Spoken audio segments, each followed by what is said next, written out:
CoinMarketCap's portfolio feature is a tool to track and manage your cryptocurrency investments. It allows you to monitor your holdings in real time, analyze performance, and manage trades. Here's how to use it. Create an account. Sign into your CoinMarketCap account or create one at CoinMarketCap. Access the portfolio feature.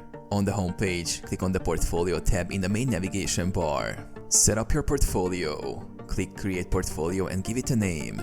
This is especially useful if you want to separate portfolios for different strategies. Add transactions. Click Add New and input your cryptocurrency transactions. Select the coin or token from the list.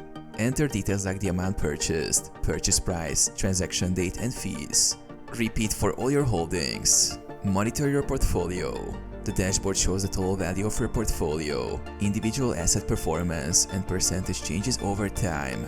Edit and update. Add new transactions, update holdings, or delete old entries to reflect your current investments. Analyze data.